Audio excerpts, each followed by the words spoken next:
Welcome to star 4 TV news. Kaleshwaram ప్రాజెక్టుపై కాంగ్రెస్ మంత్రులు చేస్తున్న వ్యాఖ్యలను నిరసిస్తూ బీఆర్ఎస్ చేపట్టిన కాళేశ్వరం బాట కార్యక్రమం ఉమ్మడి కరీంనగర్ జిల్లాలో కొనసాగింది. ఈ కార్యక్రమంలో కోటిలింగాల, మేడారం, నంది పంప్హౌస్, రామడుగు, గాయత్రి పంప్హౌజ్లను సందర్శించిన బీఆర్ఎస్ నేతలు కాళేశ్వరం ప్రాజెక్టు తెలంగాణ ఆత్మ గౌరవానికి ప్రతీక అని పేర్కొన్నారు. ప్రాజెక్టుపై కాంగ్రెస్ నాయకులు చేస్తున్న విమర్శలు వాస్తవాలకు విరుద్ధమని ఆరోపిస్తూ గ్రావిటీ విధానంపై తప్పుడు ప్రచారం చేస్తున్నారని విమర్శించారు. ఈ కార్యక్రమంలో బోయినపల్లి వినోద్ కుమార్, గంగుల కమలాకర్, కొప్పుల ఈశ్వర్, ఎల్ రమణ, జీవన్ రెడ్డి, సుంకే రవిశంకర్ పాల్గొన్నారు. మంత్రులందరూ కూడా అవగాహన లేకుండా ప్రజలను తప్పుదో పట్టిస్తున్నారు. ముఖ్యమంత్రి గారికి ఒక సూచన చేస్తున్నాం. మేము మేడిగడ్డ ప్రారంభం నుంచి మేడిగడ్డ ఆనేదాకా కేసీఆర్ గారు మమ్మల్ని ఎమ్మెల్యే అందరికీ ఫస్ట్ మాకు అవగాహన కల్పించిండు. ఎక్కడ పంప్ అవుతుంది, ఎక్కడ లిఫ్ట్ అవుతుంది, ఎక్కడ గ్రావిటీ అనేది మాకు అవగాహన వచ్చింది. కాబట్టి టీఆర్ఎస్ పార్టీలో అందరూ కూడా అవగాహన ఉంది. దాంతోపాటు ప్రతిపక్ష ఎమ్మెల్యే కూడా అవగాహన కల్పించని చెప్పి అసెంబ్లీలో అందరికి పవర్ ప్లాంట్ ప్రజెంట్ చేసిండ్రు. What is Medigadda, what is Yellampalli, what is Mallanna Sagar అనేది. వాళ్ళకి ఎవరికి ట్రైనింగ్ చేయకుండా ఇష్టానుసారంగా మంత్రులు వచ్చి అవగాహన లేకుండా మాట్లాడుతున్నారు. నేను ఒక మంత్రి అంటాడు, నంది మేడారం నుంచి మిడ్బానరుకు నీళ్లు లక్ష్మీపూర్ దాకా గ్రావిటీ పోతుంటాడు.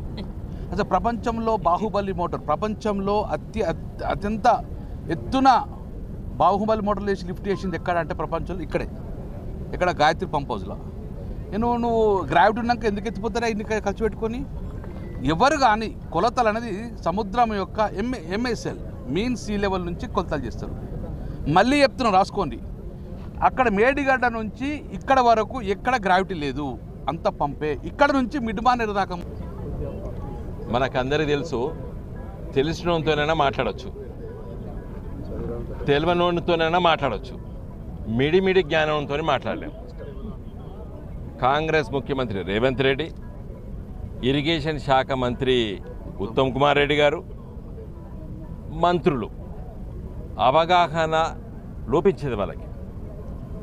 ఆఖరికి నేర్చుకోండి, తప్పేం లేదు.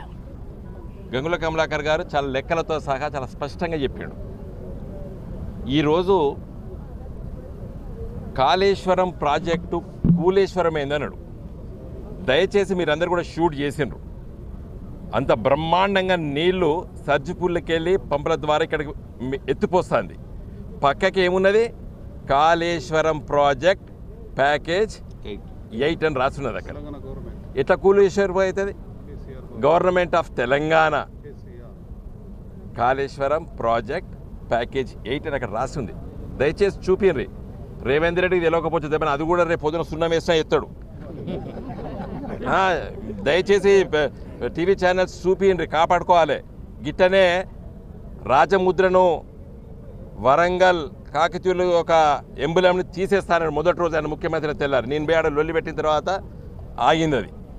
నేను దయచేసి అది కూడా మీరు చూపియండి. ఎందుకంటే ఆయన దాని ఏమంటే మరిపిస్తా మారుస్తా అనే మనిషి రేవంత్ రెడ్డి. కాబట్టి దయచేసి అది చూడండి. కాళేశ్వరం ప్రాజెక్ట్ అని రాసి ఉంది అక్కడ. కూలేశ్వరం ఎట్లయితే గన్ని నీళ్ళు ఎట్లా వస్తాయి? దయచేసి మనం అందరం సంబరపడతాం, చాలా నీళ్ళు వచ్చినాయని. రాలేదు. ఇవాళ ఈ రాష్ట్రంలో అబద్ధాలు, అసత్యాల ప్రచారాలు ఇంకా మరి కాంగ్రెస్ ఈ యొక్క మంత్రులు కావచ్చు, ఎమ్మెల్యేలు కావచ్చు, అదేవిధంగా ముఖ్యమంత్రి కూడా ఈ కాళేశ్వరం ప్రాజెక్టు మీద ఇగో వెంట్రుక మందం కూడా అవగాహన లేదు వాళ్ళకి. ఎందుకంటే వాళ్ళు ఒకటే అంటున్నారు, ఎల్లంపల్లి నుంచి గ్రావిటీ నీళ్ళు వస్తున్నాయని అంటున్నారు. ఎట్లా వస్తున్నాయి? ఏది గ్రావిటీ?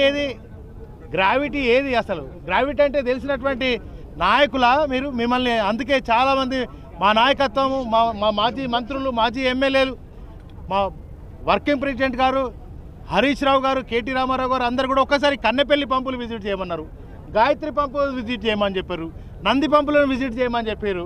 ఇంకా ఎస్ఆర్ఎస్పీకి పోతారు. నవ్వుతున్నారు ప్రజలు మిమ్మల్ని చూసి. ఎస్ఆర్ఎస్పీ ఎప్పుడు కట్టారు? ఎస్ఆర్ఎస్పీకి మీరు ఎందుకు పోయారు? అసలు ఎస్ఆర్ఎస్పీలో ఏమున్నదని పోయినారు? కాళేశ్వరం ప్రాజెక్టు ద్వారా ఒక్క చుక్క నీరు కూడా, ఒక్క ఎకరం కూడా పండియలేదని అంటారు. ఇలా ఇదే వరద కాలువ కేసీఆర్ గారు ఉన్నంతకాలం జీవనదిలాగా ఉంది. ఇక్కడ నుంచి మరి దాదాపుగా